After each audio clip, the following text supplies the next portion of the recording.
All here. We're all sitting. Right, Hillary, be sure you don't go off the end there, and I'll do the same. I will try not to move. All right. So good morning, everybody. Of course, I have to follow Darren Walker. So I'm Bob Clark. I'm the Director of Archives at the Rockefeller Archive Center, one of the co-sponsors. And before I get started, I just want to echo what Nikki Ladico said about the incredible teams here who have provided support to this conference. The events team is just simply remarkable here. We could not have done this without the support and the work that they did. The communication team designed our logo for us. We just kind of gave them some vague notions of what we were thinking, and they came up with this, so kudos to the communications team. Of course, the AV tech team being led by Bob from Ford as opposed to Bob from RAC.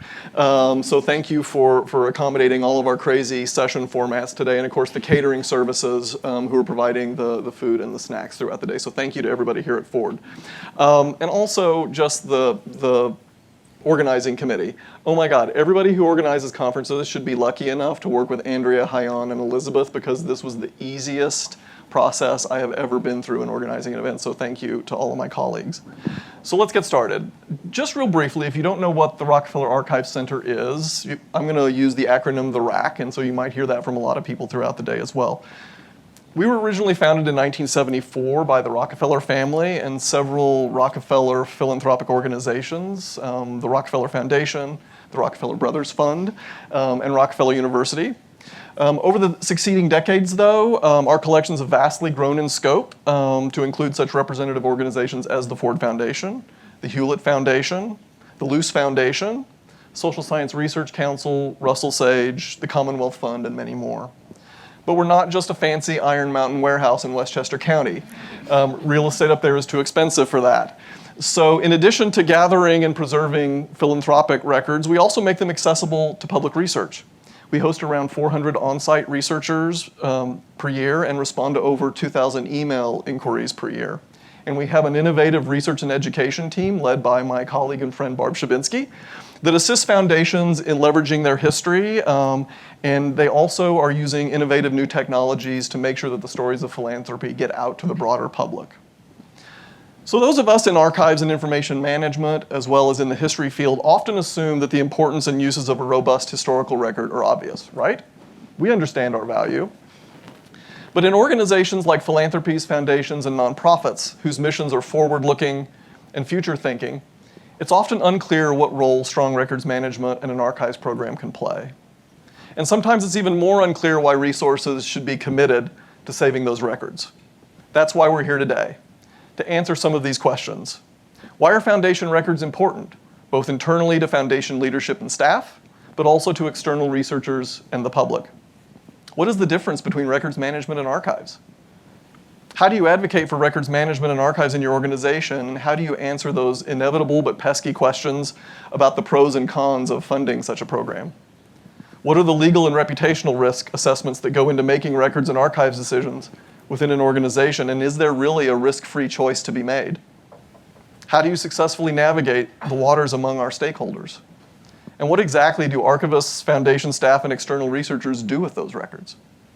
Fortunately, we've assembled an all-star panel today to discuss and hopefully answer all of these questions and to set the stage for the rest of the day. No pressure, no pressure. We want to give you the knowledge, the understanding, and most importantly, the language and the tools to advocate for and implement a strong records management and archives program in your own organizations. So the format of the session is very informal. We want to do this as a facilitated discussion among those of us up here on the stage, after which we'll allow for plenty of time for your questions. And prepare yourself, this is supposed to be heavy on audience participation. The first step to solving your problem is engaging with it, and if you know me, and many of you do, you know I am not shy. So get ready to participate and get your questions ready. All of our panelists' biographies are available on the conference guidebook app. So I'm going to dispense with the formal introductions instead, and I'm going to ask each of our participants a leading introductory question to help us understand who they are and how they came to be involved in the wonderful world of Foundation Archives. Sound good? All right. So since we're at the Ford Foundation, it would be rude not to start with our host. So Hillary Pennington, this question is for you. Can you tell us a little bit about your role here at Ford as Executive Vice President for Program? and how you came to be one of the leading internal advocates for Ford's information management program. Thank you. Yes, and welcome to everyone. So my role here is I'm the Executive Vice President of our programs, which means I'm responsible for how strategy and learning and impact all come together across all the programming teams we have, 6 here in the United States and 10 regional offices around the world. So for there being coherence, impact, and a dedication to learning and adjusting over time. And I also, because we are a foundation, in many ways this role is sort of where culture and strategy come together. And I'm very, very fortunate that a really powerful and relatively new in Ford's history office and function reports to me, our Office of Strategy and Learning, and Rama is here, you can raise her hand, and Bess Rothenberg, who leads it, and they work closely with our IM team. So that's my role. And I am a huge advocate for archives and records management. First of all, it's in my DNA. I was raised in a family that cares about records. And also, I know in the role that I do here at the foundation that information is power, as you heard Darren talk about it, in all its forms, digital, paper, and otherwise. And especially in a foundation that's 80 years old, where leadership teams change and presidents change, you have to know your past in order to make responsible and effective judgments as you evolve and update your programs and your strategies over time. So really understanding our history and our culture are essential for someone like me to be able to do the job I do well. And I could not do that job without a professional team of people, which are my incredible colleagues in IM, who are smart and fun and strategic and passionate about what they do. And I want to just give you 2 quick concrete examples, or 3, of the difference that archives make. So one is for a foundation like ours that comes under scrutiny at various points in our history, to understand how do we handle that when that happens, because it has happened and it continues to happen. We responded to a series of congressional inquiries that began in the 1950s that are legendary in the lore of philanthropy. And by going back into our archives, we were able to understand how our leaders thought about how we were supposed to answer those kinds of questions and how we represented what philanthropy is in the broader society. And we go back to that now. Only just in the 2000s, we've had challenges about our grant making in Palestine. We've had the Attorney General of the state of Michigan question whether we were adequately investing in Michigan. We've had a series of issues and challenges in India. So that legacy and those archives give us a through line, and they give us guidance today for how to adjust to things that continue to happen. Second example, one of my favorites. As you go to the elevators and the bathrooms, you will see a poster on the wall out here on the floor, which is a copy of a boycott, an ad that was taken out against the Ford Foundation because we were supporting we were supporting organizations of color and hurting white people in the 1960s. And we have that up there as a proud display of something about our history that we are very proud of. But behind that picture that you will see on the wall is a whole set of records about what happened when that happened. The KKK would send letters to the Ford Foundation, and Henry Ford II, who was not that evolved in his own, let's just say, understanding of race and gender, took a really hard stand and said, we should not respond to this. We are not going to take the bait of this racist kind of behavior. So that's a kind of thing. We have that there because we're proud of that history, and that is part of the culture that we are trying to pass forward to other people as they come into the foundation. And the last one is a Darren story. You heard him describe how he's looking for gems in the foundation's history. And our wonderful archives team went back and they found this great story that I love. So they dug up and looked into the Norton Juster story and saw from his grant file that he had procrastinated and he had not fulfilled the grant deliverables. He panicked and he rushed to write something, and he ended up with the Phantom Toll Booth, which was, before Harry Potter, the single best-selling piece of youth adult literature. So that's all there in our archives, and it's a reason I'm passionate. And then, of course, as I know we will talk more about, the world is changing. It creates all kinds of challenges about what information is, how to save it. And for us in particular, it's challenging because of the global context. So we have multiple countries' rules that we have to abide by and be aware of as we decide what to keep and where risk lies. And I know we'll talk more about that. But that is the short version of why I am such an advocate for archives. Don't we all need a Hillary Pennington on our team? Thank you, Hillary. Plus, I work for Darren Walker. What am I going to be? Exactly, right? So, Marion Greenup, your perspective on the importance of the archival record actually goes back to your time as the program chief for the March of Dimes. Can you tell us a little bit about that experience and how that has informed the work that the Simons Foundation is now doing to develop a program archive system? Yes, and good morning to everyone. I worked for the March of Dimes in the late 90s, late 90s to the early 2000s. And when I joined, I was really excited, surprised, and a bit concerned that there were just huge amount of records, a treasure trove, that had not, we knew what it was, but it hadn't been properly cataloged. And so we began that process of getting some outside advice, eventually taking on the task, even though that was not my main responsibility. I was much more involved in developing education and health promotion programs for the March of Dimes. And so that was a great learning experience. But previously I'm from New Orleans, and I'd been on the board of the New Orleans Jazz and Heritage Foundation. And we obviously had a great trove of materials available too. And so, after I left as board president, moved to New York, you still maintain, you never really leave New Orleans. And so I served on the archives committee there. Also, I worked for many years at Columbia University Medical School in pediatrics. It has a very rich history, and some of it intersects. For example, Virginia Apgar, the Apgar score, she was at Columbia. She was at the March of Dimes. She played music. It all comes together. So when I joined the Simons Foundation about 12 years ago, it's a new organization compared to the Ford Foundation. It's our 25th anniversary year. But we were doing such amazing work, and it seemed to me we had the opportunity to prospectively plan for how we were going to retain records and documents that were important to our science. Our foundation has a low-key approach to the foundation itself, but not to its work. So the aim was to not so much tell the story of the foundation, but to tell the story of the researchers we fund.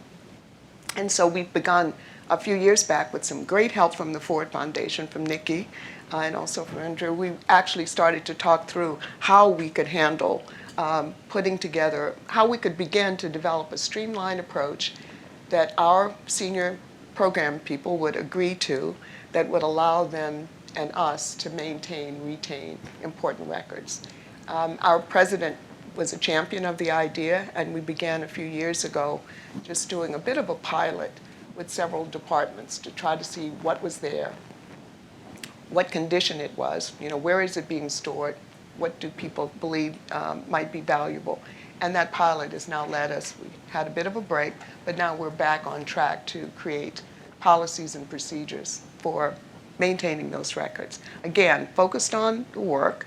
Most of our work is devoted to math and science research with a real focus on basic science. And so we're really trying to retain the information that would normally be captured in grant documents. How a program began, similar to what Darren was talking about, whether it changed midstream, and then at the end. We have very few closed programs, but at the end, how do we assess it and what value? And we think of this as preserving records for those who will be interested in pursuing questions about the work we've done, not so much us. That's great, and I think the pilot program approach that you've taken is worthy of some additional discussion a little later on. And to my friend Hope Lyons, Hope was one of the very first people I met in Foundation land when I joined the Rockefeller Archive Center in 2015. She helped let me know it was going to be okay. The RBF has a long history of commitment to records management, and as I mentioned, they were one of the Archive Center's founding organizations. Would you describe for us your involvement in developing and administering the organization's kind of current records management program? Sure, absolutely. And I have to say, I do remember our first meeting and your infectious enthusiasm about archives, which I hope that I carry with me. I am fortunate working at the Rockefeller Brothers Fund that there is a deep family commitment to both record keeping to philanthropy and then transparency about kind of those activities, and the records are a key part of that. So when I joined the RBF, there was no shortage of records. There was tons of paper. The challenge that we found was our internal access to it and making sure those who needed to access it for our core business, which is grant making, and there's that day-to-day interaction with grantees, that they were able to easily get to it. Our kind of key partners, such as our other departments that aren't involved in our day-to-day grant making, such as kind of our finance team, our legal counsel, are able to access records when they needed to access it. Our auditors were able to easily access it. And to be honest, that was a bit of a challenge when I started, because we had, as the Rockefeller Brothers Fund developed as a giving arm of the family, and the thought of, okay, how can we coordinate our philanthropic activities to support an institution? So MoMA, Harvard, et cetera. The way that our records were set up were still with that kind of organizational frame. But fast forward 30, 40, 50, now, kind of going on 80 years, we now had a professional staff. We had not quite as many programs, but we had 7 programs, domestic, international, a number of staff, and our staff were interacting with these organizations on a grant-by-grant basis. We were working on a grant basis, and we needed the records on a grant basis, not an organization basis. And so one of my first challenges when we took on the records management function within our team was to make that shift from an organizational frame and organizational records to files that actually responded to our work on a grant-by-grant basis. And with that, what I find in my work is that it's kind of continual consultation with our staff to make sure that what we're doing is working, and then also remembering that point when we made that transition and realizing, oh no, we have to change like 70 years worth of kind of history. We need to move from these beautiful organizational records to grant by grant pieces. What are we going to tell the archive center? And I remember going up to the rack, a bit trepidatious, and saying, this is where we're at. We've taken this on. We want to kind of really integrate this into our work. So I think we're going to go to grant files, not organization files. And they're like, yes, that's fantastic. And I was like, what? And they were like, original order. I was like, what are you talking about, original order? Well, original order, that means that your files will actually represent more how you work as an institution. And so it's not just the paper and the materials and the documentation that it contains, but it's really the way that you have it organized and you're accessing it is equally as important to that. And so that was a big kind of aha moment for us institutionally, and honestly gave us the courage to think that we could manage kind of our core business and the records around that in a way that could also work with the archival approach. It makes my heart happy to hear a records manager talk about original order. Thank you, Hope. You give me hope. So our next panelist is Robin Krause, who, as a partner at the law firm of Patterson, Belknap, Webb, and Tyler, has extensive experience working with foundations and nonprofits on a variety of legal issues. Robin, can you describe for us how you got involved in working with organizations, and in particular, how you got involved in dealing with records issues? I do feel like I am the oddest odd duck out in the room, but I'm so happy to be here because I love archives and history, and I feel a little bit like Darren and being kind of a fan person for archives. So as a lawyer, so much of what we do with our clients is help them think about things like, what are the records you need to keep? What do you do when something happens with the records that you have? When should you and should you not be retaining versus destroying records? And then kind of following into this landscape for the organizations we work with, which are large foundations, small foundations, public charities, all kinds of entities. How do you determine what is archival versus just a record? And how to help them think about what that process looks like. And this morning, while we were drinking coffee, my table group was talking about how you encourage and build policies, procedures, and culture internally to build staff buy-in to those kinds of things and the challenges of doing that.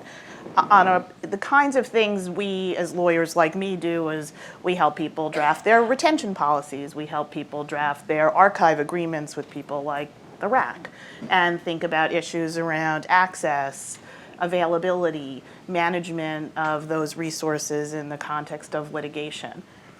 Personally, I think I had I had the rare opportunity very early on as a young lawyer with two big projects that really colored this for me. One was on the positive, one was on the scary.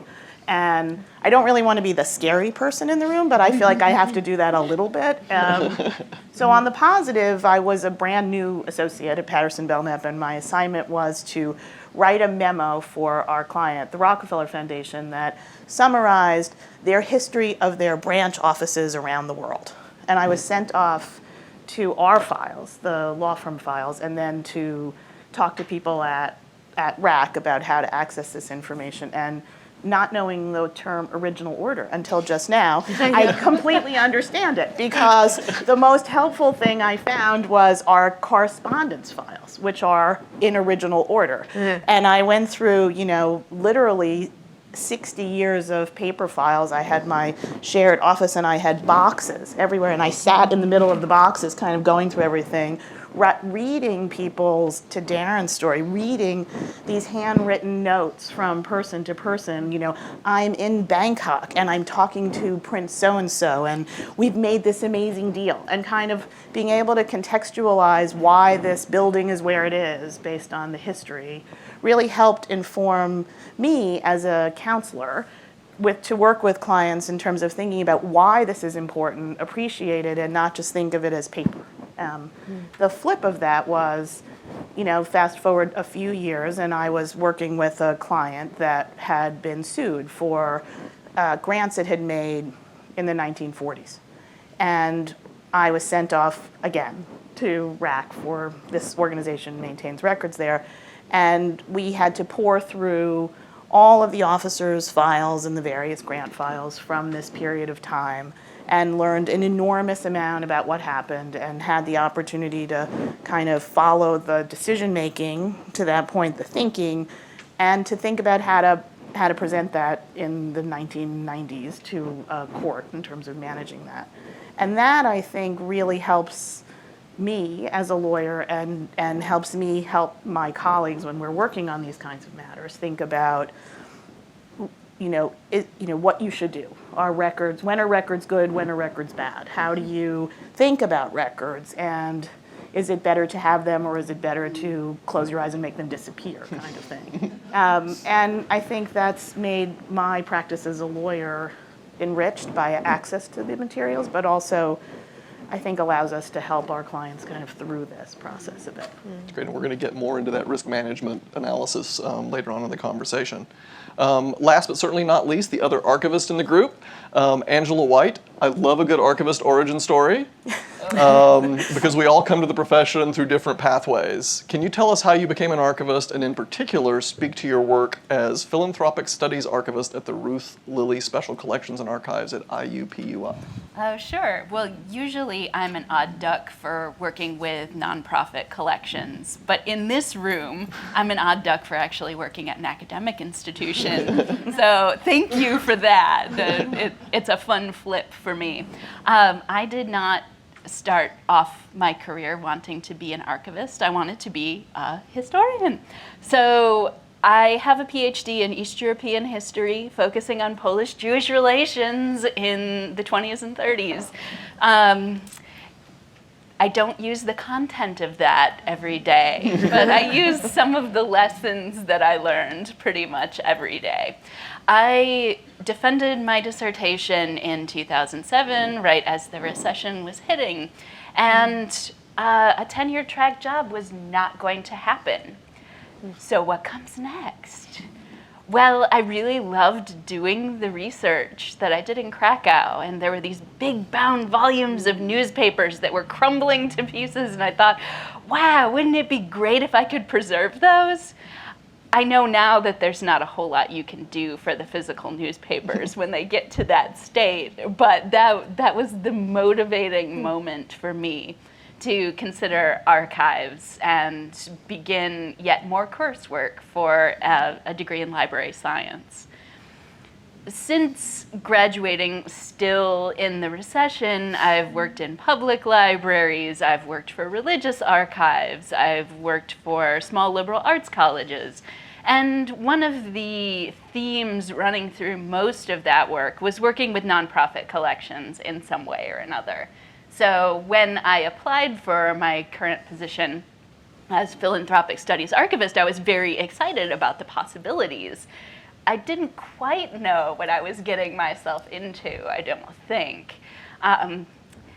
I spend a lot of time with potential collection donors, with current collection donors, helping them to understand why they might want to preserve their history and what use they can get out of it once they have decided to preserve that history. We do a lot of digitization projects around anniversaries, and I know that's something that you want to come back to Yes. later in this discussion. But I spend a lot more time dealing with people than this introvert really expected to do, but I like it. I just go and I lock myself at home at the end of the day. But I actually, the great thing about working at an academic institution for me is that I'm still able to do teaching. Not really in my old historical field, but adjacent to the kinds of things that I do now. I teach for the Lilly Family School of Philanthropy, I teach for liberal arts, I teach for library science. So I get to combine all of that in some really fun ways.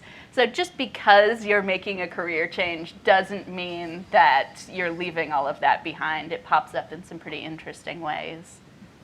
Great. Thanks, Angela. So let's get started with some foundational questions, and yes, I intended that pun. I think the most basic question of all is, what is the difference between records management and archives? Can you have one without the other when it comes to foundation records? And so perhaps Hope could start us off with a description of her view of records management, and then maybe Angela, you can speak to your view of archives. Terrific, great. So records management to me, and where we've come at the RBF, is really the management of the documentation that we have to do our core business, our grant making. But then at the same time, ensuring, as I had mentioned earlier, that the other key stakeholders, both internal and external, are able to access that.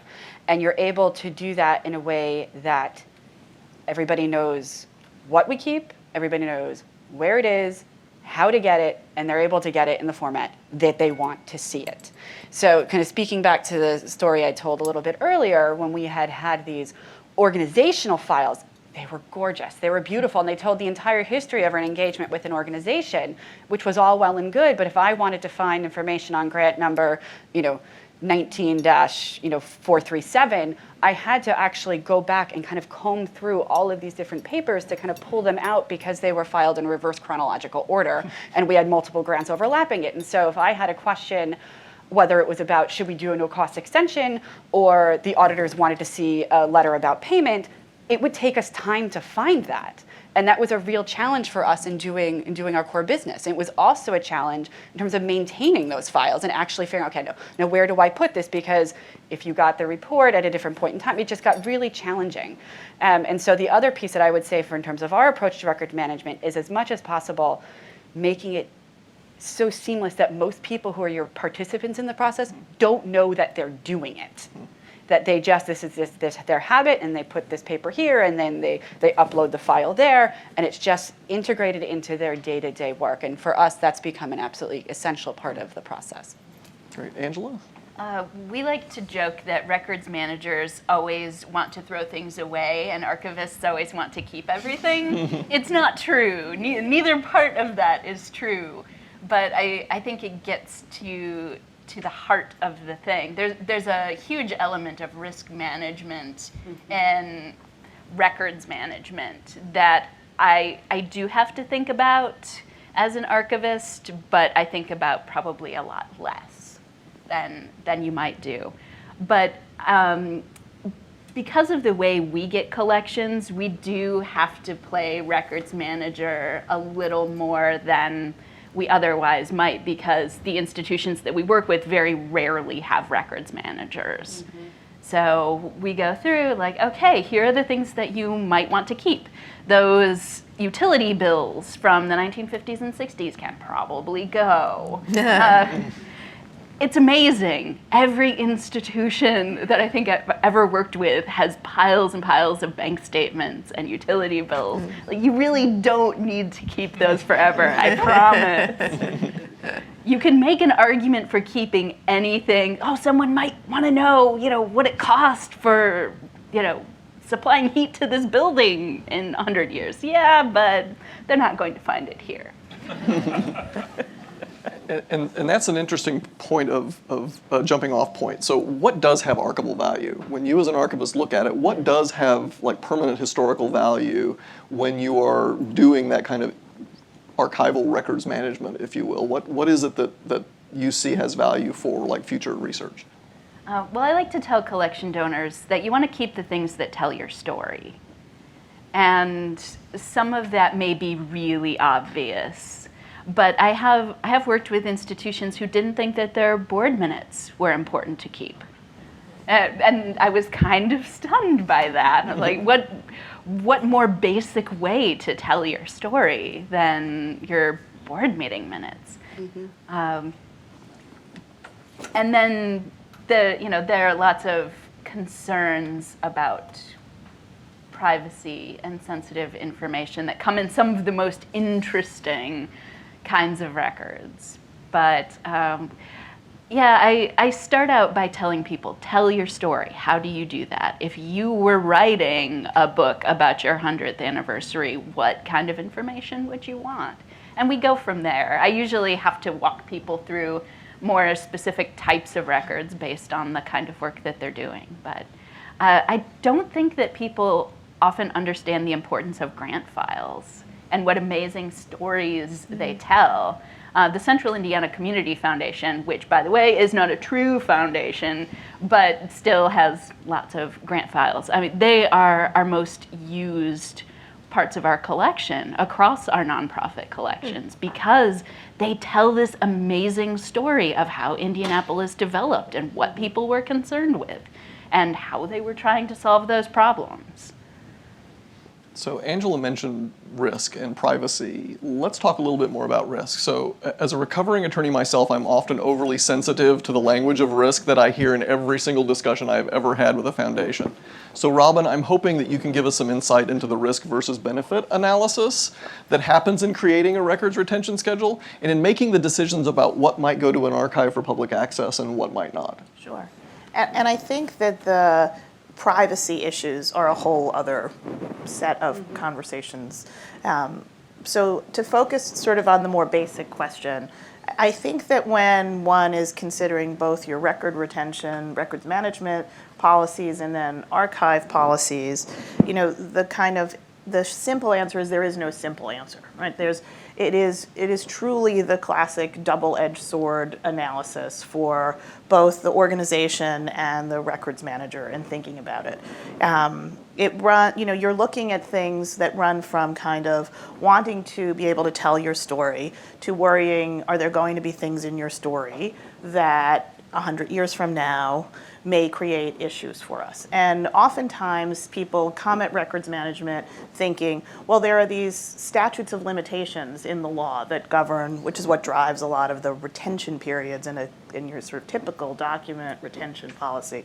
Contracts and bank statements, I need to keep those for 6 years plus 1. So I'll keep them for 7 years. And I'll keep, my grant files for permanent versus some period of time.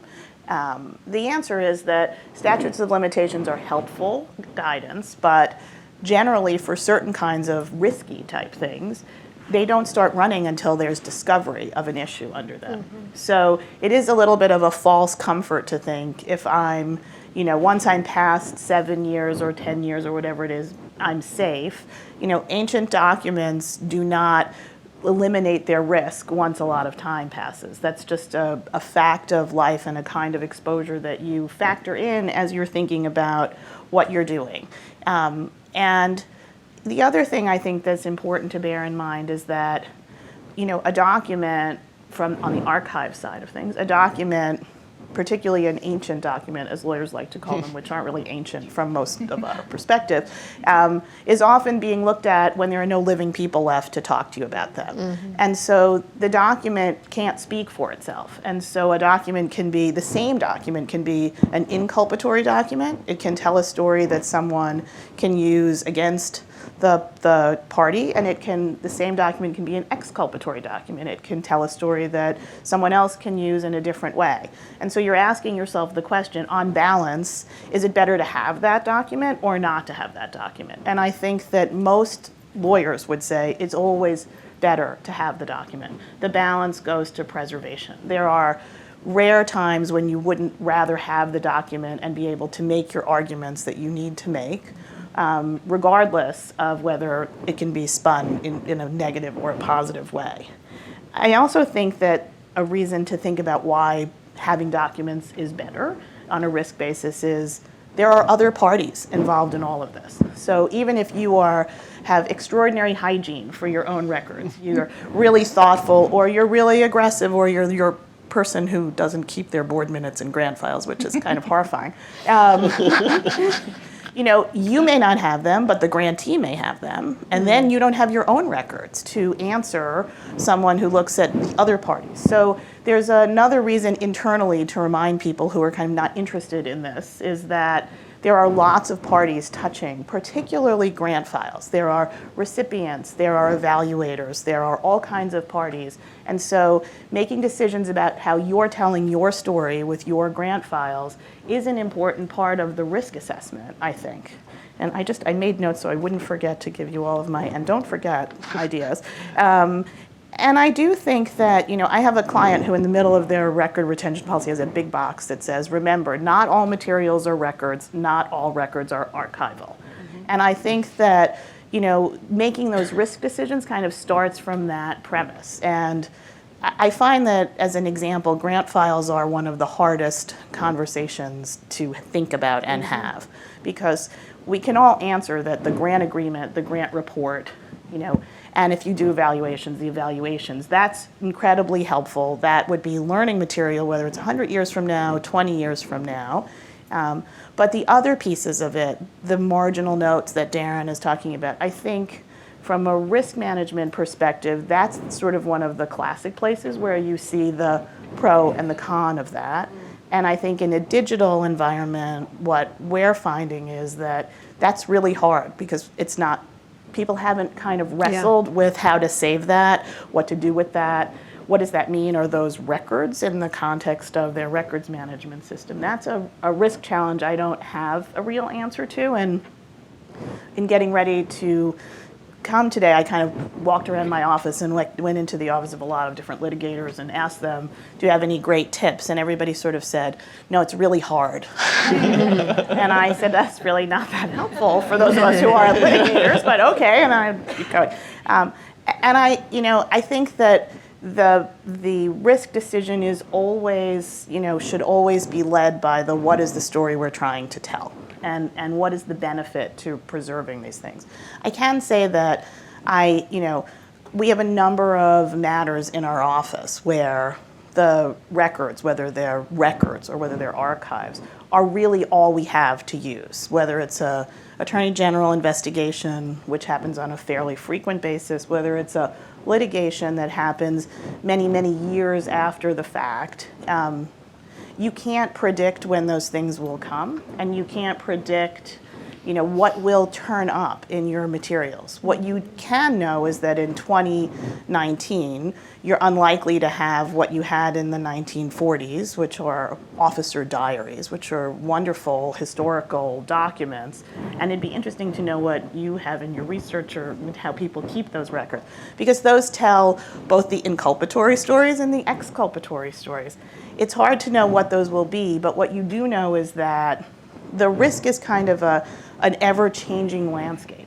And people can't assume we have history behind us, we're safe. The most powerful example, for instance, in New York right now is the New York law that's coming into effect in August, the Child Victims Act, which has opened the statute of limitations on child sex abuse claims for starting in August for a year and will likely go longer. So this idea of discovery, you have to discover the harm and then you can bring a lawsuit, created a realm of what's our risk period. If you're a person who was a donor to an institution that might have had a researcher who might be a person who might be, come into play in this, and there's been a lot of press around some of these researchers and research institutions.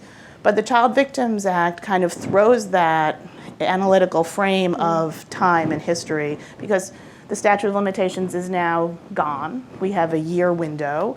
We will probably have many year windows after that. And so it's been a very powerful example, I think, for people to think about what we're saving, how we're saving it, and not relying on the fact that this is a historical event. I'm not worried about it. Yeah. So Robin makes a good point about the change in format of records, and this is one I want to explore really with any of you. Feel free to any of you to jump in on this question, which is, as Darren and Hillary and Robin and others have mentioned, digital records tend to be less substantive. But in my conversations with foundations, there's this fear that somehow they're more risky. So could any of you kind of jump in and talk about how your perception of risk or managing the records has been impacted by whether the material is in textual or analog format versus digital? Can I give a quick sort of negative, and then Sure. maybe you all will have more positive? So on this idea of helping the people you work with understand what to retain, I was recently working with an organization that gives a lot of grants to very active political leaning organizations, and one of their grantees is being investigated by a government agency. And they're not a target of the investigation, but they're a grantor, and they received an FBI subpoena for their grant files. And we got their grant files, and we got their paper grant files, and they were what you would expect to see in a paper grant file. They had the original proposal, some correspondence, the grant agreement, and then some reporting. And then we had to obtain their electronic email records for the grant. And we engaged a vendor, and the vendor went through their email system and pulled out, because they're very small, they're not that organized, pulled out all of the records from the program officer. And as we started printing all of those emails to look at them and searching them, there were lots of emails that, because they were electronic, no one had printed them, put them in the grant file. I don't think they thought of them as the grant file, but they were producible.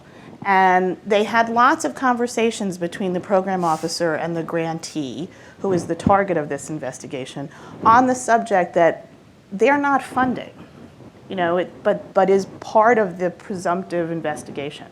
They're about how this organization is working with person X on the matter. That's not what they're funding. They're about when they're meeting for coffee after work to talk about how that work is going. There are all kinds of what people send in emails without really thinking about that as part of the grant file, and because it was just an email. And they haven't incorporated a system around how emails get put into the formal grant file and don't. And I think it's it's a really clear example of the challenge of the new world we live in. Just to piggyback on that, that's a huge issue. And I think foundations, certainly ours, you have to you have to backwards map all the way back to the very beginning. So we fund a lot of people who are taking stands to hold their governments accountable in many places around the world. And we are a C3 organization. We cannot fund political activity. So often in the negotiation we have learned the hard way that sometimes grantees write things in a grant proposal that are very opinionated and very inflammatory.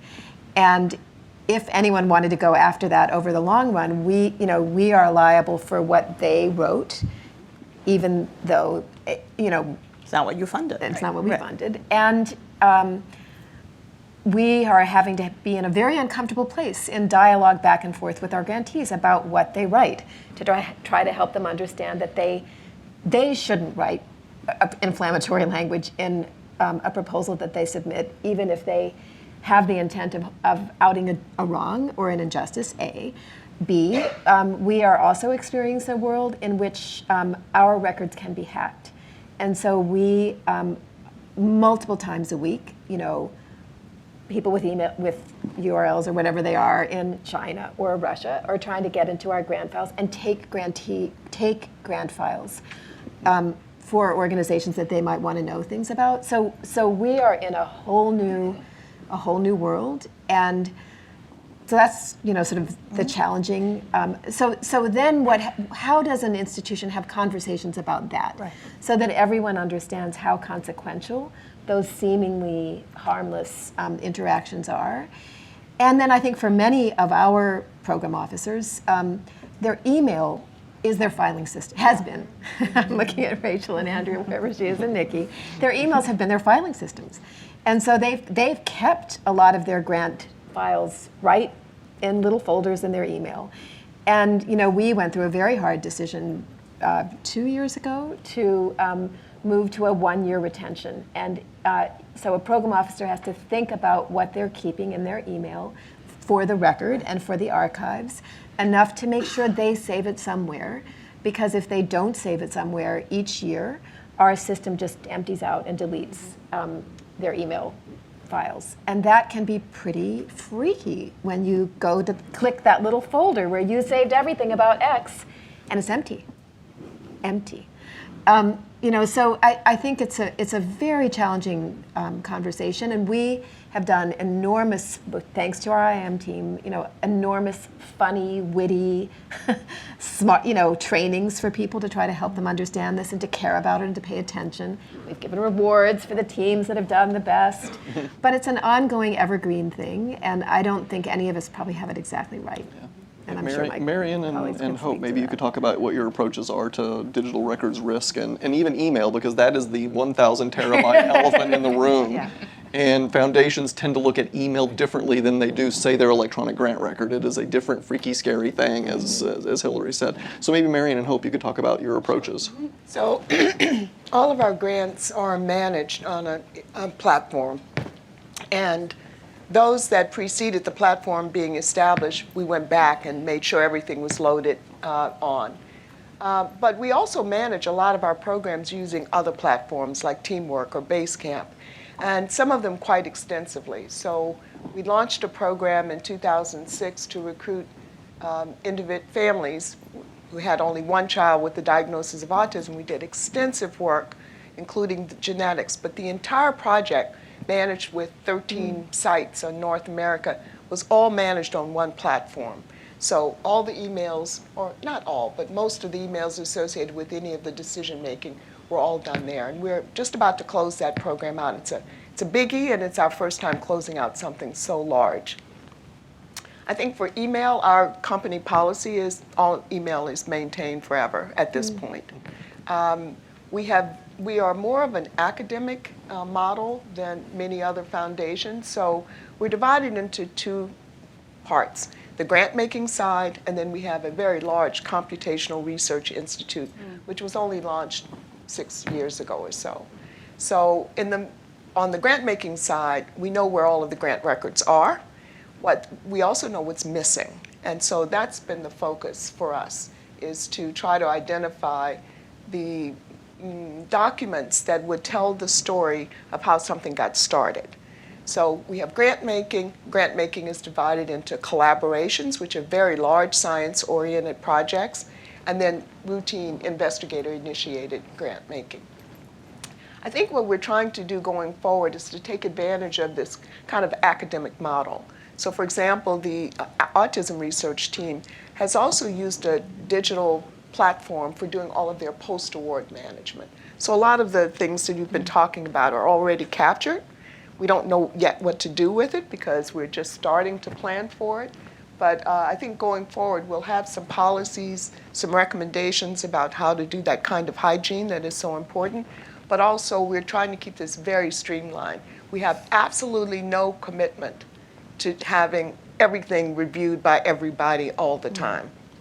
We want a very streamlined system that people can identify what they think is valuable, where it is, what kind of platform it's on, because just about everything is digital, and then some date by which, either the closure of the program or something, we start to take a look at what's there and decide what to do with it.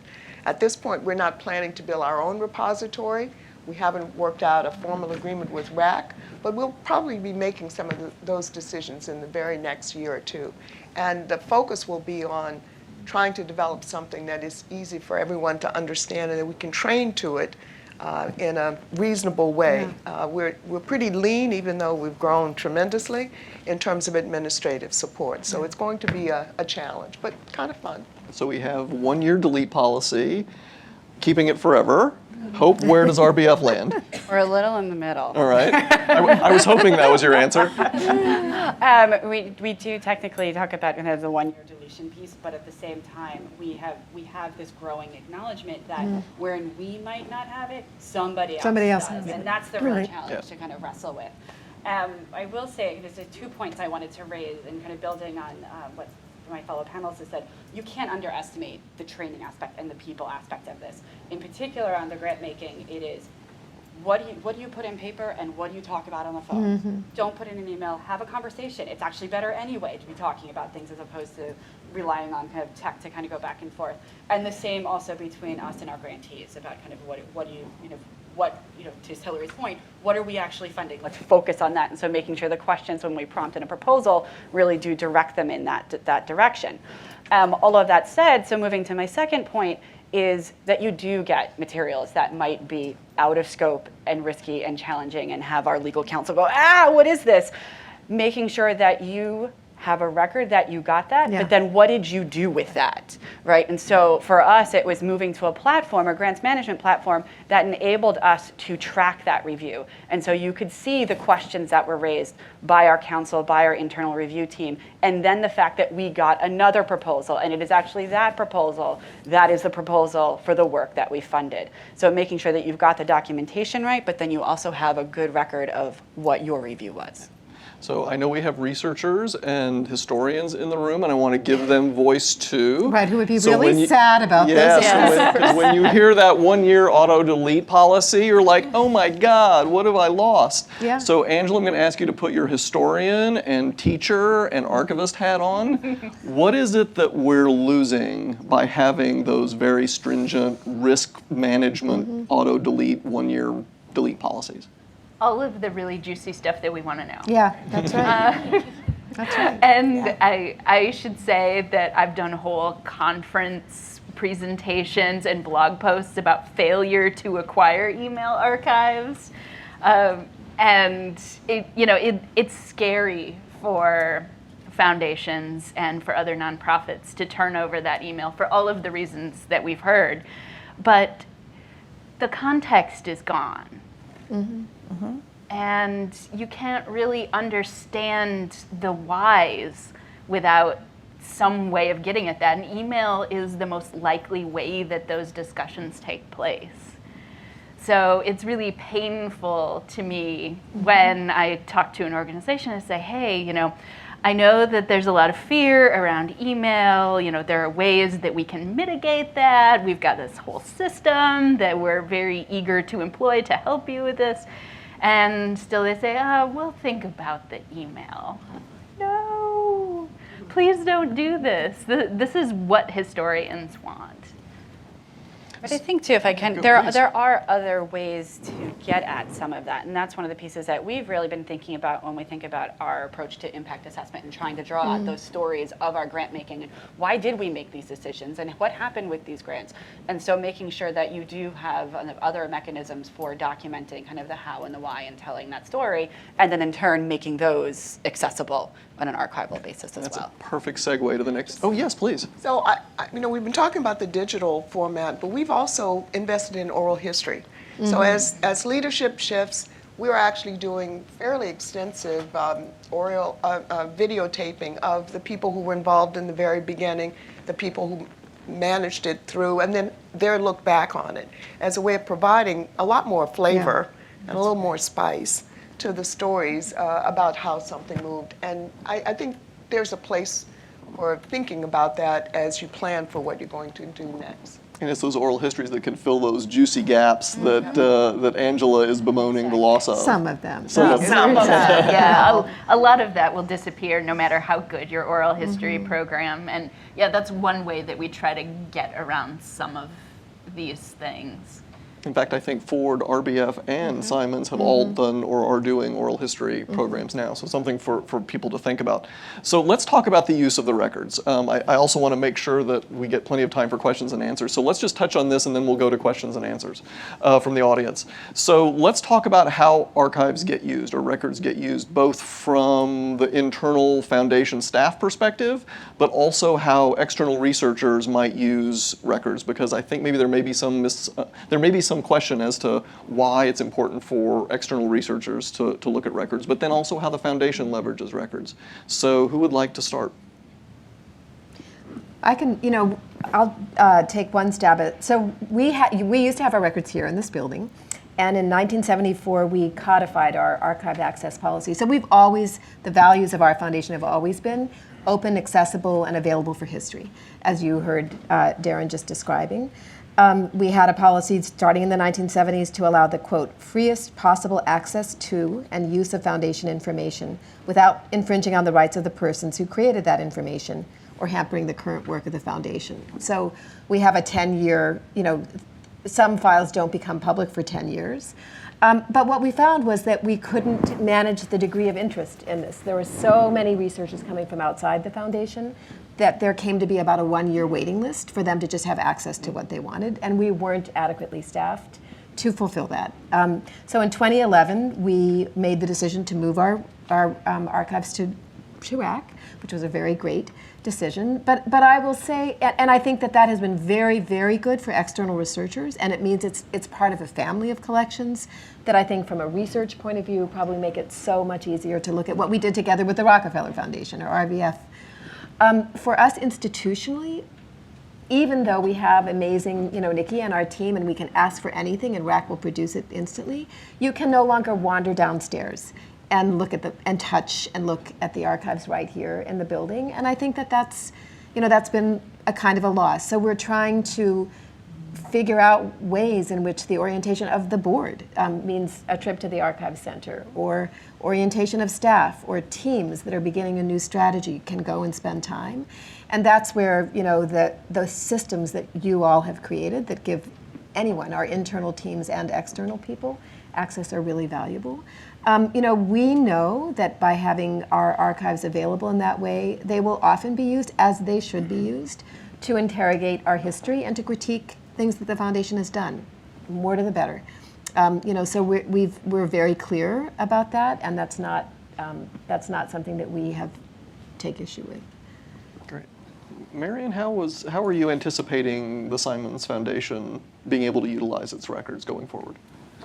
Again, we're very much focused on the work of our funded researchers or our computational scientists, and so we already get requests for information about some particular project and how it began and how it's moved through. So it's our expectation that it'll serve that need. We also have a champion in the director of our mathematics and physical sciences grant-making group went with us to visit RAC because he had particular interest in a historical document.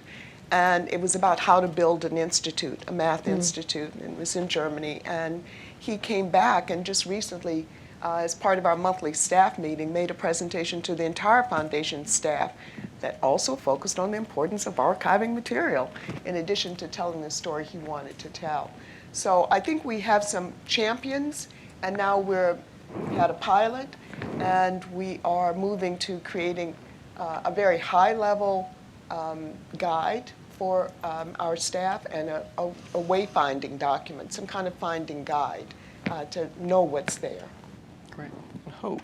Sure. So because of our relationship with the RAC, we've long been big archive fans. And so our staff are very familiar with the Archive Center and kind of know how to request different records and whatnot.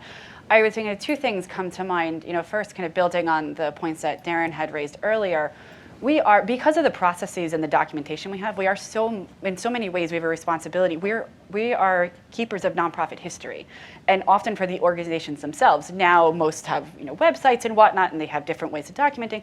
But think back 20, 30 years, you didn't necessarily have that. And so we've actually gotten a lot of requests from the grantees themselves to get copies of records and to see, okay, to tell me what happened 20 years. We're celebrating our anniversary. It's been 30. It's been 30 years.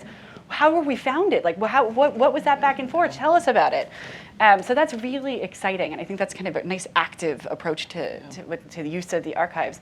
We have recently, we're in the midst of doing, thankfully some anticipated programmatic expansion, and looking into doing some work in Latin America, which we had been active in many years ago, but it has been quite a while, and all the staff that had worked on it had left, and so we didn't have that institutional memory. Thankfully, we had the Archive Center, and we had Barb Shabinsky, who went back through our files and was able to do a really great kind of overview of our history and work in Latin America, which could then inform us as we're thinking about our next steps with our grant making. Great. So Angela, how are external researchers using? Are they coming to, say, research the history of the Rockefeller Brothers Fund writ large, or are they doing something else?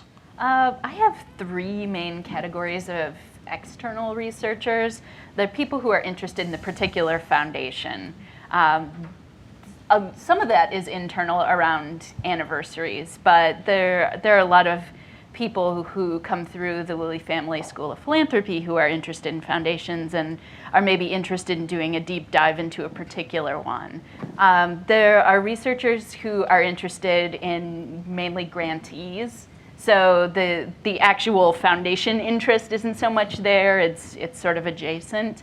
And then we have researchers who are interested in, it's not quite big data, but they want big data sets of multiple foundations. And a lot of those use our foundation adjacent collections, both of which come from the Foundation Center. We have a large collection of annual reports from private foundations, and we also have aperture cards with Forms 990-PF from 1971 to 1997. And there's a lot of interest in those, and both of those are growing because people want to do comparisons. And it's really hard to do that pre-1998 and what you can get with a fancy subscription to GuideStar. So it's a real mix. I don't know. The annual reports collection, there's been an explosion in interest in the past year, so somebody in New York State is talking us up, and it's kind of freaking me out. So if you're doing that, let me know. I want to know where it comes from. But the 990s, we do anywhere from 10,000 to 25,000 pages of scanning every year in those because they're particularly for foundations that don't publish an annual report. It's often the only way to get that information.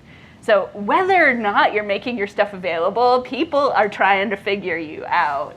So, but I mean, that's always a good reason to pay attention to your 990s. But also, if you're not trying to hide something, people want to know, so start making that stuff available.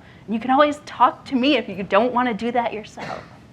And I think Hope's point too about grantees coming back to them looking for some of their history is something that we see a lot at the Archive Center, which is sometimes the grant record in foundation archives are the only record of the existence of a particular organization or individual who was funded at a certain amount of time, because if it maybe lasted 3 years in the 1970s, nobody may have kept those records. So sometimes the only evidence of the history of that organization is in the grant records itself. So I'm going to spring a pop question on each of you, short answer so that we can get to the audience, which is if a new foundation came to you and said, I'm thinking of starting a records management and archives program, but I can't decide whether to do it or not, what would your short answer be as to why they should or why they shouldn't? Hope. Yes. That's short. Love it. Yes, I mean, for all the reasons that we just talked about, you need to be able to manage your records and get your hands on it to use it for your operations. But then you also do have a responsibility to be sharing that. Marion? Yes, because you want to tell your own story as well as have others tell it for you. Robin? Yes, and you should really spend the time, the energy with your staff to think about how to build something that they will be willing and able to use thoughtfully so that you don't have no email archives, but you don't have, let's have a sandwich at 1 o'clock emails in your phone. Like, you want to be able to help them figure out how to do it. And if you were starting on day one, you'd have the opportunity to be inclusive in that process development. Great. Angela? Yes, and I can help you manage the archival component of that and give me some money to do it. Yes, and there's a lot there's a lot of resources to use to benchmark yourself for, in how you decide to set it up, and you should. That's great. All right, audience, now is the time for you. I think we have a couple of mic runners. And we are recording this, so we want to make sure that we get it, that we use the mic. So where are our two mic runners? Oh. All right. Yeah, let's start over there. Thanks very much. My name is Stan Katz. I'm a professor at Princeton University, and I've been working in the history of philanthropy for the last 50 years. And so I'm grateful to most of the institutions up there, and I've been in all of your archives. I just want to say that the way the conference is organized, and I think I understand that, there's very little input of what I would call the historical obligation of foundations. And I mean by that, apart from the institutional history of your own particular foundation. That's interesting and that's important. Nobody denies that. And historians understand that you have to protect your rear end. We're not against doing defensive driving, which is what some of you are talking about. Fair enough. All of those things.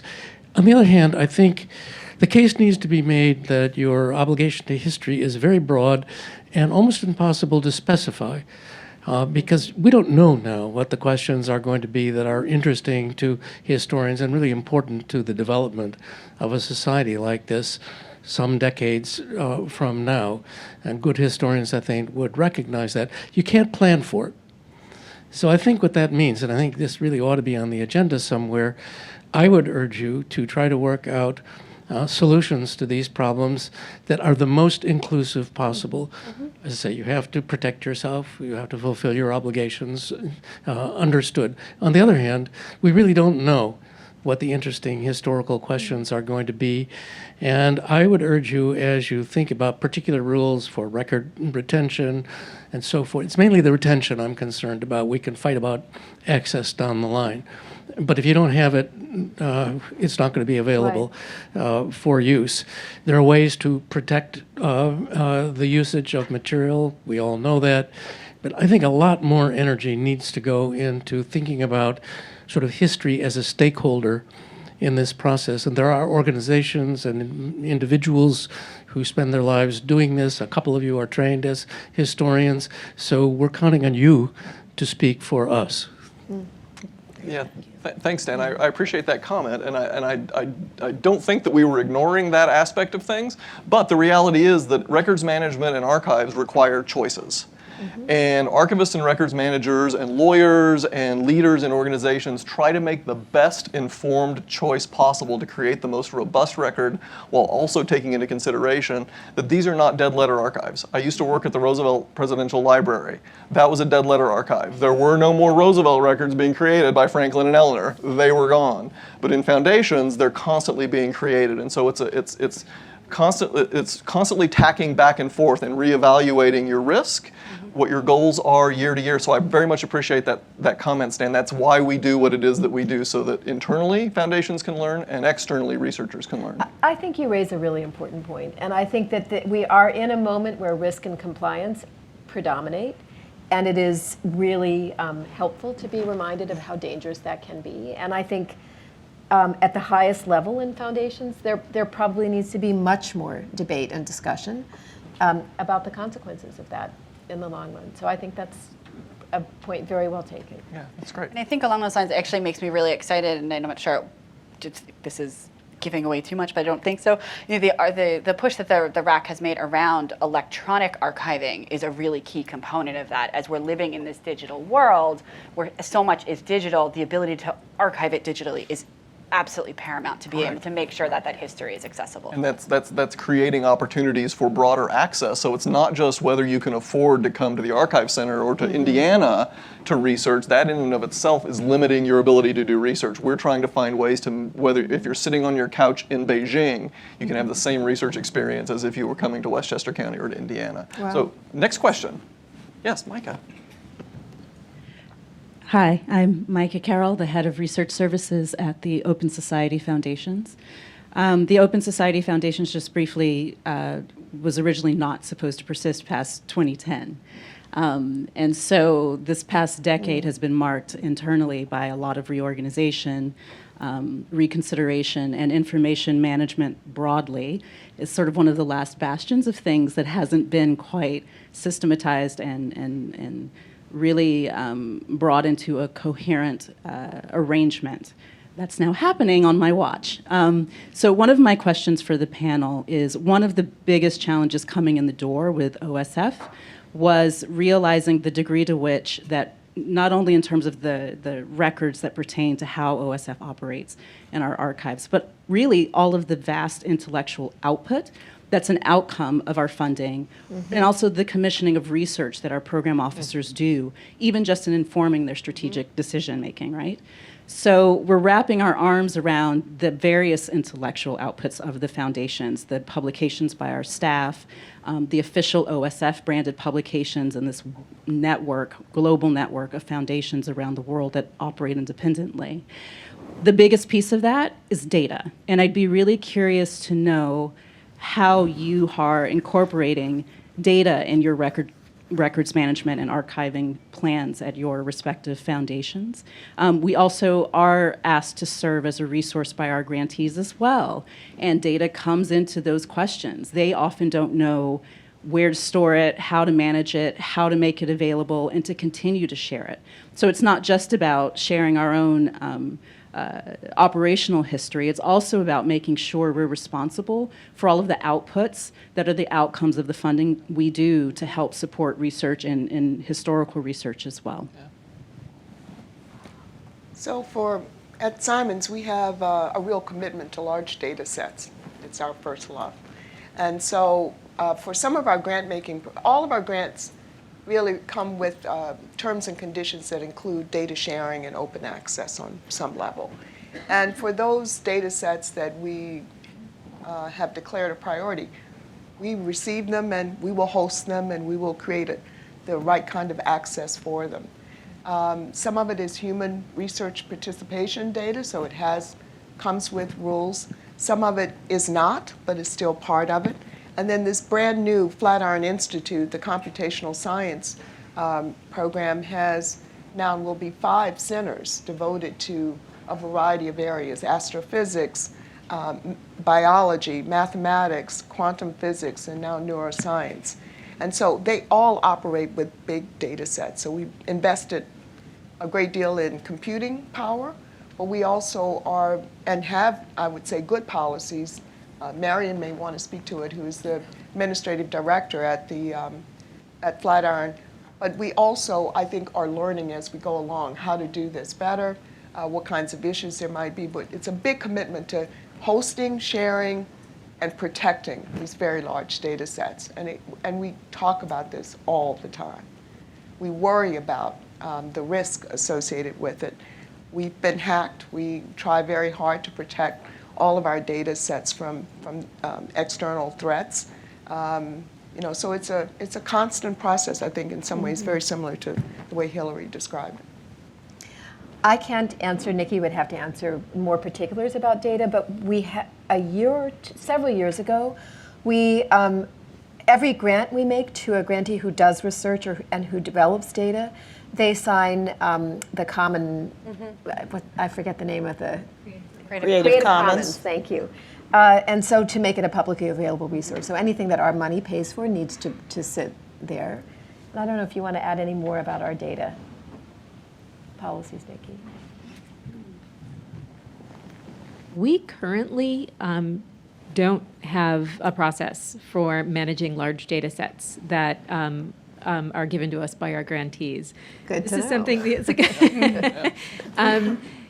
This is something that I think we need to be talking with the Archive Center about as we're preparing to archive our digital files. What are the opportunities for managing large data sets? And I think it's a question for all of philanthropy as well. What are our obligations for doing this? And what is the value and power of having a large source of data sets across all of our different organizations? I think it's going to require archives to think outside their own 4 walls, Yeah. because even if you're pretty well funded, like the Rockefeller Archive Center is, the name speaks for itself. we can't create a system for everything and for every situation. So I think it's where we're going to get, and what is the data set, and how is it being represented? Do we then start preserving as an artifact the system that the data set is in? That presents its own challenges that, quite frankly, are unsustainable from an archives perspective. So, or do we start to think outside the box and look for institutions that are doing that kind of work better and partner with them? And so maybe a data set from a foundation is hosted somewhere else, but because of the beauty of the 21st century, we can make those connections so that researchers can seamlessly be referred to that organization. I think that's where it's going. Angela, do you have? Being part of an academic institution here is a big benefit. We have a data librarian. She's not specifically for special collections, but she manages all the big data sets that all of our researchers, particularly in public health, get these big grants, and making the data sets available is part of these agreements. So we actually have ways of preserving this, and someone devoted to help cleaning data and making it available in a useful format. So, partnering with academic institutions that are research intensive is probably one way around this. I think we just found a partner. Also, I think there are many groups working on data visualization and analytical tools that are really important. If you're going to host the data, you got to be able to give people some tools to be able to use it. So that's something else, and I mean, it's happening everywhere, so you don't have to look far to find groups that are working on these kinds of areas. And can I just add one thing? Sure. So aside from all of the really important pieces around the data set, I think you also can't underestimate, in the example that you were giving, making sure that the people who are getting the data, working with the grantees who may not be that sophisticated, may be sending you material that has all kinds of information in it, that has, personally identifiable information that puts you at risk as the holder of that. I think that's what you were alluding to when you said how challenging it is. I think that building into that sort of, when you're talking about expanding these pieces of your program staff's work, at least sensitizing them to the fact that it is important information, and we will figure out how we're going to sanitize it, manage it. But at least everyone should understand that data can't just come in as data and be everybody's data, that there's too much in there at this moment. Another question in the back there. Good morning. Eric Abrahamson from Vantage Point History. A question I want to ask goes back to one you asked, Bob, about users. One of the things that we're finding as archives move into the digital sphere, our job as historians is to build the narrative that you talked about, Hillary. Because all of what you're collecting, really, the whole point of it is to be able to generate narrative and storytelling. And one of the things we're discovering that in the digital world, there is obviously an ocean of information compared to what it was in the past. It's very granular. It's much less synthesized than it was in the past. In the past, there would regularly be documents that program officers would write where they summarized a whole year's worth of work, or where they. And so, as a historian, that was the gold. That was the great stuff, because you had to do less work. You could just rely on that synthesis, and you could build your story. And the other thing is that it's less well organized because there's not the sense of hierarchy that there used to be. And previously, when you came into an archive, you come into the rack, it's really clear what the hierarchy is and you can navigate. But in this digital landscape, the hierarchy is not as clear. And so we've worked on a couple of projects for organizations, including young foundations over the last few years, where it was very difficult to build the story because the records didn't have that kind of organizational structure or coherence that we would have experienced in the past. So I'm concerned about two things. One, are users in your organizations actually able to use your archives because of this landscape? And two, this is more for my own profession, I'm not sure historians are being trained to make the transition. And this is where, Robin, you might help, because I think lawyers are being trained now to work in this, how to work with information in this, but I don't think historians are being trained about how to work with digital archives. Anyone? I think that's an excellent point, and I mean you can see it in the in the land of large litigations, which often relate to large data sets, and in the litigations that we handle for charitable institutions, the ability of people who have been trained on, when you get in that kind of data, how to process it, how to establish the queries you need to establish to be able to run them through these systems. You know, I was, as someone who's not of that generation, never trained on that. You know, we are in the middle of a litigation that relates to activities that happened in 1947. And in coming up with the queries for what we were going to give the data company to put into their system where all the materials were going in was really challenging for everybody to try to think about what would the terms have been used, because we didn't have the sort of synthesizing and analysis documents. What would someone have said in 1947 if they were thinking about this?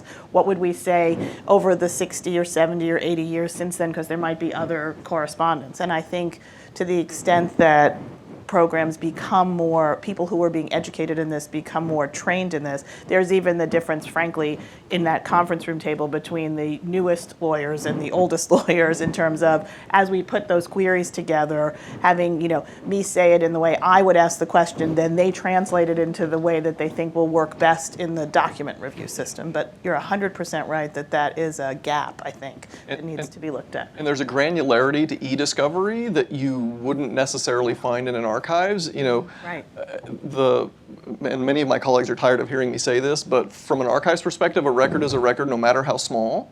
Yes. And what the most dangerous thing, and maybe Angela can speak to this too, the most dangerous thing that archivists could do is lose our archival theory and practice and start to view digital records in bits and bytes as different from the way you describe other types of records, and we have historically done so for centuries. And so what we try to do as we're organizing digital records is kind of bring you back to that aggregate level descriptive work that can enhance your research process and know the records and know the terminologies well enough to help guide your research so that you can then do your work at a more granular level. Angela? It's hard. It's really hard, and I don't have good answers for you. I can tell you some stories as archivists processing modern collections, especially very recent ones. It's hard to even write a finding aid. You know, how do you write the historical note? Yeah, you can do a good scope and content note for a collection, but the larger context, if you don't have external sources of that information, you can't even get to that point. So I think that as we move forward in time, collections are just going to appear more disjointed because of the issues that you mentioned. The other sort of story that came to mind when you started talking about this, we were working with a class in the Lilly Family School of Philanthropy, and groups were supposed to be writing histories based on collections in our archives. Most of them are social scientists and not historians, and they really struggled. I mean, there were literal tears. Boxes of Kleenex were expended on these projects because even if you have a good sense of the philanthropy and the nonprofit sector, it's really hard to go in and make sense, even if we're talking about 60s, 70s, early 80s, where the digital component isn't so much of an issue. It's finding the connective tissue. And this is why email records are so important. We have less and less connective tissue. And it's hard even when you have that. Can I just build on that history question? Because I think the point was really spot on that, you know, as time goes on, everybody's so busy and pulled in multiple directions. You're not getting these 12-page trip reports when someone comes back from a site visit, and making sure that we're conscious of that as we're trying to kind of streamline processes and do things more digitally, that we are developing processes and documentation that have multiple purposes and that can be both kind of forward thinking and informing our board about what we're doing, but then also have that kind of retrospective that it is helpful for the board in making decisions, as an example, and for our staff, but then also can go on and have another life at the Archive Center. And that's one of the pieces that we're really thinking about, both that process, the documentation piece, but then also the process to get it in an organized way to the Archive Center so it can be used. I don't want this side of the room to be punished for me having my body slightly turned. Is there a question over here as we start to run out of time? Yes? I think it's really interesting, and I've seen this theme in other foundation archives, but how you guys, some of you have oral history programs. And I was interested in how, what came first, the archives of the oral history program, but how you advocated for the oral history program, and how do you provide access to it, considering there might be some information they may have shared, just that they may not want shared wildly. Okay, that's it. Great question. So we have an interest in the history of mathematics, for example, and a lot of the very famous mathematicians are moving on. So we've started a process, but others had done it too, of doing very long, structured interviews, but just days spent trying to record this. This is not something that's going to be useful to very many people, so we started then trying to figure out how to present that in smaller bits and bites and sessions. We also have, I think, a commitment as we look at the end of something to try to tell the story about how it got started. But now we're building a new platform, and I think one piece of it will be oral history summaries, or other documents that summarize how something got started. So we're building a new grant platform. We'll have something on the front end where you can provide a space for recording both documents and possibly oral history of how something got started and then what changed, and then at the end. We are not doing it systematically across the board. We're doing particular oral histories, and they are publicly available. We're not making some of them only available to ourselves, I don't think, and not available for the record. Is that right? And while Nikki's getting the mic, we will be celebrating the retirement of Vincent. Many of you may know him, Velasco, who worked in this building for 50 years. He used to be the maitre d' and the waiter upstairs when there was a private dining room, when the executives here were all men with ashtrays and drink bars in their offices. And we are doing an oral history of Vincent, because in so many, to your point about what gets lost, he knows more truths that are more juicy and more interesting than almost anyone else in the foundation, and wouldn't it be a shame, to lose that? That's great.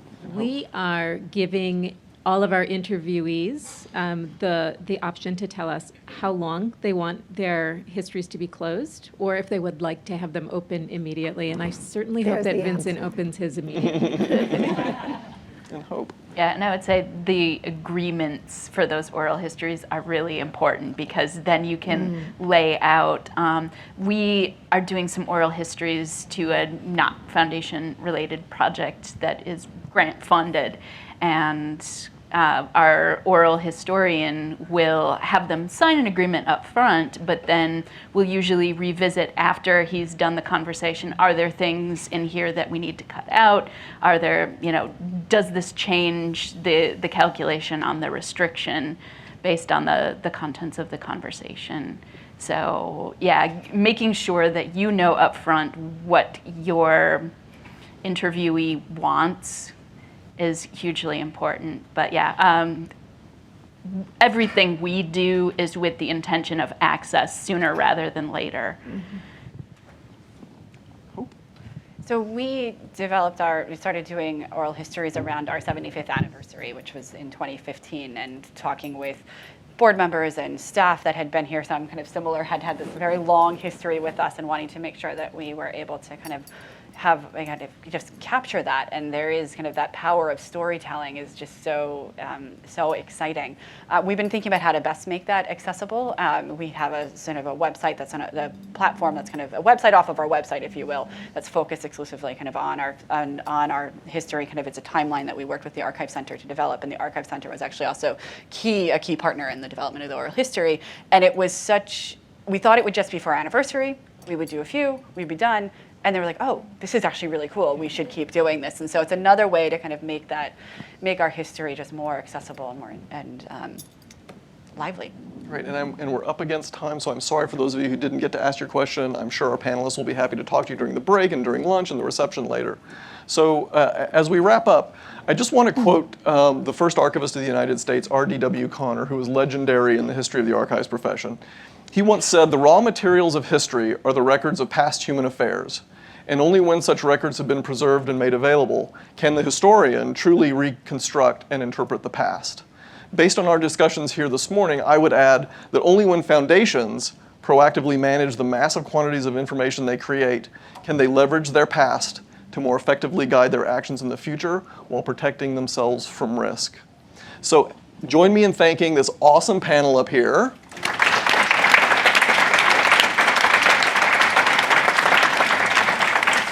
Thank you for sharing your expertise, your experiences, your knowledge. And with that, we're going to go to snacks, which are on either end of the, just on this end of the room. I'm getting the just on this end of the room. And we have set the stage, hopefully, for the great panels to come later in the day. Enjoy, and thank you all.